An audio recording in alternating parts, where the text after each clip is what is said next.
안녕하세요. 하늘소리교회 이모상 목사입니다.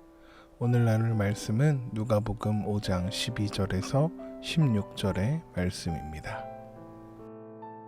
예수께서 한 동네에 계실 때에 온몸에 나병 들린 사람이 있어 예수를 보고 엎드려 구하여 이르되 주여 원하시면 나를 깨끗하게 하실 수 있나이다 하니 예수께서 손을 내밀어 그에게 대시며 이르시되 내가 원하노니 깨끗함을 받으라 하신대 나병이 곧 떠나니라. 예수께서 그를 경고하시되 아무에게도 이르지 말고 가서 제사장에게 내 몸을 보이고 또 내가 깨끗하게 됨으로 인하여 모세가 명한 대로 예물을 드려 그들에게 입증하라 하셨더니 예수의 소문이 더욱 퍼짐에 수많은 무리가 말씀도 듣고 자기 병도 고침을 받고자 하여 모여오되 예수는 물러가사 한적한 곳에서 기도하시니라. 아멘. 예수님께서 한 동네에 계실 때에 온몸에 나병 들린 사람이 예수님을 보고 엎드려 깨끗하게 해주시기를 구했습니다. 누가복음 5장 12절이죠. 예수께서 한 동네에 계실 때에 온몸에 나병 들린 사람이 있어 예수를 보고 엎드려 구하여 이르되 주여 원하시면 나를 깨끗하게 하실 수 있나이다 하니 오늘날의 나병은 보통 피부가 괴사해서 녹아내리는 증상을 가진 한센병을 의미하는 표현입니다.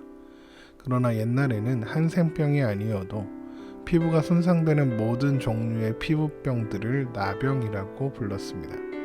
성경이 정의하는 나병이란 레위기 13장과 14장에서 확인할 수 있는데 피부에 생기는 다양한 피부 질환들, 피부병들을 가리킬 뿐만 아니라 의복과 집에 생기는 색점들도 포함해서 나병으로 여겼습니다. 문제는 유대인들 사이에서 이런 피부병이, 나병이 대단히 심각한 것으로 여겨졌다는 것입니다. 이 병에 걸린 사람은 부정하게 여김을 받고 진영 밖으로 나가서 혼자 살아야 했습니다. 레위기 13장 45절에서 46절의 말씀을 보겠습니다. 나병 환자는 옷을 찢고 머리를 풀며 윗 입술을 가리고 외치기를 부정하다 부정하다 할 것이요 병 있는 날 동안은 늘 부정할 것이라 그가 부정한즉 혼자 살되 진영 밖에서 살지니라. 이 병에 걸린 사람은 같은 진영 안에 있는 사람들과 물건들을 부정하게 한다 하여 진영 밖으로 쫓겨나야 했습니다. 같은 등급으로 취급받던 것이 유출병에 걸린 사람과 그리고 시체였습니다. 민수기 5장 2절에서 3절의 말씀을 보겠습니다. 이스라엘 자손에게 명령하여 모든 나병 환자와 유출증이 있는 자와 죽음으로 부정하게 된 자를 다 진영 밖으로 내보내되 남녀를 막론하고 다 진영 밖으로 내보내어 그들이 진영을 더럽히게 하지 말라. 내가 그 진영 가운데 거하느니라 하시매. 그래서 나병 환자는 걸어다니는 시체 취급을 받아야 했습니다. 나병 환자가 부정하게 여겨졌던 것은 나병이 하나님께 죄를 지어 심판받게 된 결과라고 여겨졌기 때문에 그렇습니다. 금방 읽었던 민수기 5장 3절에도 내가 하나님께서 그 진영 가운데 거하시기 때문에 진영을 더럽게 하는 그들을 진영 밖으로 내보내야 한다라고 말씀하신 것과 같은 맥락입니다. 결국 나병이라는 것은 하나님과의 단절, 하나님께 심판을 받음을 의미했던 것입니다. 하나님께서 모세를 비난한 미리암에게 나병이 걸리게 하셨던 일이 있는데 그런 것이 그 대표적인 예라고 할 수 있겠죠. 그래서 나병은 하나님께서 그 죄를 용서해 주셔야만 나을 수 있다고 믿었습니다. 또한 그것은 나병은 하나님만이 고칠 수 있는 병이라는 의미이기도 했던 거죠. 그렇기 때문에 나병 환자가 고침을 받는다, 이것은 죽었다가 살아난 것과 같았고 또한 하나님께서 죄를 용서받아서 부정한 것이 깨끗해졌다, 이것을 의미하는 것이 되는 것입니다. 결국 나병 환자는 단순히 예수님을 병 고치는 능력이 있으신 분으로 생각하고 찾아온 것이 아니라 그분이 죄를 용서해 주시는 분, 부정한 것을 깨끗하게 해주시는 분, 곧 하나님과 같은 분으로 여기고 찾아왔던 것이죠. 그래서 나병 환자는 예수님께 주님이다 라고 고백하고 있는 것이죠. 나병 환자가 어떻게 이런 믿음을 가지게 되었는지는 정확히 알 수 없죠. 그러나 분명한 것은 이 나병 환자가 예수님이 하나님과 그리고 이스라엘 공동체로부터 버림받은 자신을 그 비참하고 어려운 처지에서 구원하실 수 있는 분으로 믿고 있을 뿐만 아니라 예수님께서 자신처럼 불쌍한 사람을 불쌍히 여기시고 긍휼히 여겨주실 것을 믿고 나아왔다는 것입니다. 아마도 이런 믿음을 하나님께서 그 나병 환자에게 가질 수 있도록 은혜를 베풀어 주셨겠죠. 예수님은 나병 환자에게 이제 손을 내미셨고 내가 원하노니 깨끗함을 받으라 말씀하십니다. 누가복음 5장 13절입니다. 예수께서 손을 내밀어 그에게 대시며 이르시되 내가 원하노니 깨끗함을 받으라 하신대 나병이 곧 떠나니라. 사람들은 부정해질까봐 나병 환자를 만지기는커녕 가까이 가려고도 하지 않았습니다. 그런데 주님은 깨끗함을 받으라고 선언하시기 전에 이미 그에게 손을 대고 계시는 것이죠. 이것은 비참한 처지에 있었던 그를 향한 깊은 사랑과 긍휼을 드러내시는 행동이 되었습니다. 율법에 따르면 부정한 자에게 접촉한 사람도 같이 부정하게 되었습니다. 그러나 예수님은 그런 것은 아랑곳하지 않으셨고 손을 내밀어 그에게 대신 것이죠. 그리고는 내가 원하노니 깨끗함을 받으라로 선포하신 것입니다.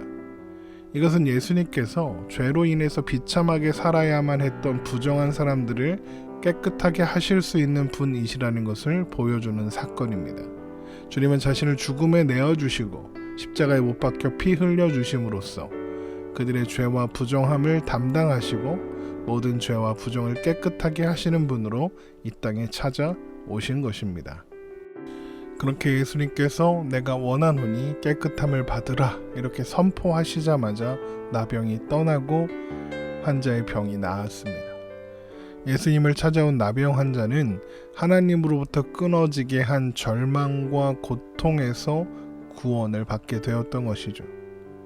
그런 나병 환자에게, 아니 나병 환자였던 사람에게 주님은 아무도 만나지 말고 제사장에게 가서 몸을 보이고 모세가 명한 대로 깨끗하게 된 것을 예물을 드려서 입증해라 이렇게 말씀하십니다. 누가복음 5장 14절입니다.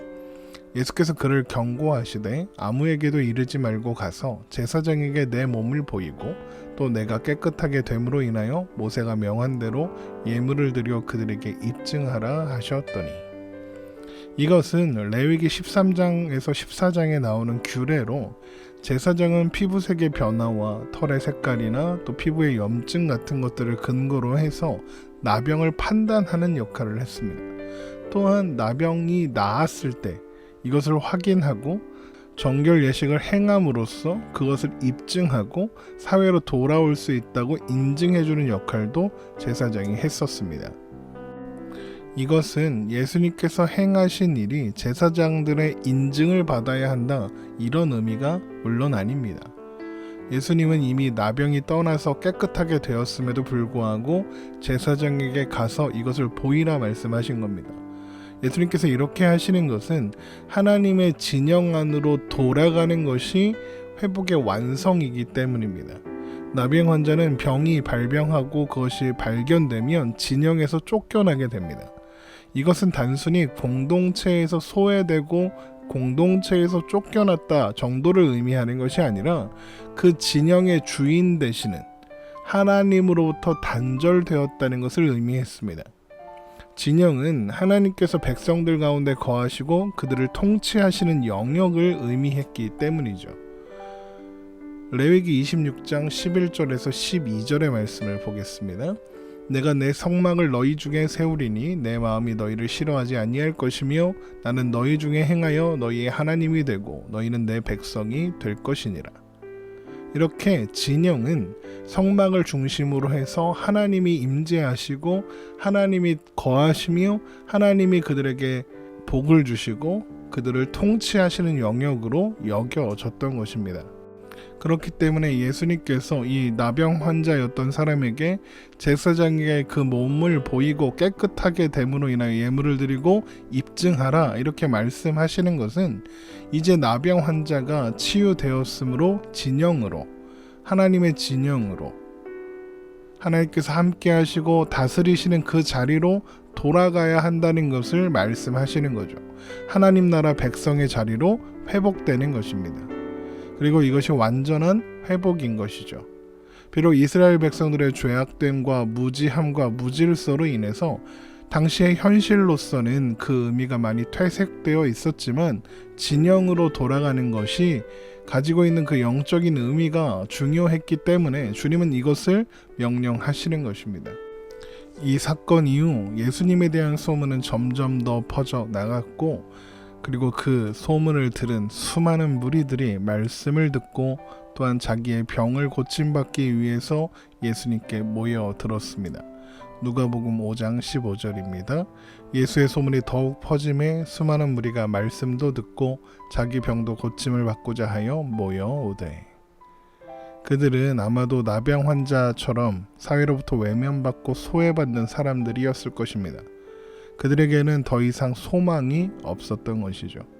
소망 없는 인생들이 예수님의 소문을 듣고 소망을 보았고, 이제 주님 앞으로 그 소망을 찾아 모여왔던 것입니다. 마태복음 4장 16절입니다. 흑암에 앉은 백성이 큰 빛을 보았고 사망의 땅과 그늘에 앉은 자들에게 빛이 빛이었도다 하였느니라. 주님은 이렇게 흑암 가운데 있었던 백성들에게, 소망 없이 살아가고 있는 백성들에게 소망의 큰 빛이 되어 찾아오신 것입니다. 그리고 오늘 본문은 이렇게 끝납니다.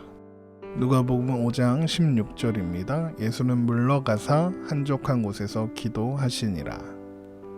이 말씀을 앞구절과 연결해서 많은 사람들이 예수님을 찾아왔지만 예수님이 그들을 만나지 않으시고 한적한 곳에 가셔서 기도하셨다, 이렇게 생각하면 안 되겠습니다.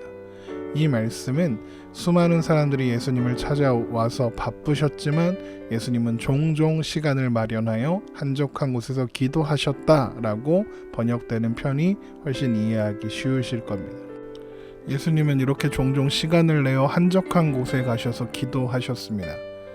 예수님은 이 기도하시는 시간 가운데에서 하나님과 함께 하셨고 하나님과 깊은 대화를 나누셨죠. 삼위일체로서 한 번도 분리된 적 없으신 성부, 성자 하나님이시고 모든 순간들 가운데 함께하고 계셨지만 예수님께서 이 땅에 육체를 입고 오셨기 때문에 조용히 하나님과 깊은 대화를 나누는 시간이 필요하셨던 것입니다. 그 시간들은 그리고 주님께 육적으로 또 영적으로 충전되는 시간이 되셨겠죠. 이렇게 주님은 세상에서 아무런 소망을 찾을 수 없었던 인생들에게 찾아오셔서 소망이 되어 주셨습니다. 그들의 아픔을 치유하시고 부정함을 깨끗하게 하사 하나님께서 함께 하시고 다스리시는 자리로 회복하셨죠. 우리들 또한 마찬가지입니다. 우리는 세상에 아무리 둘러봐도 소망 둘 곳이 없었습니다.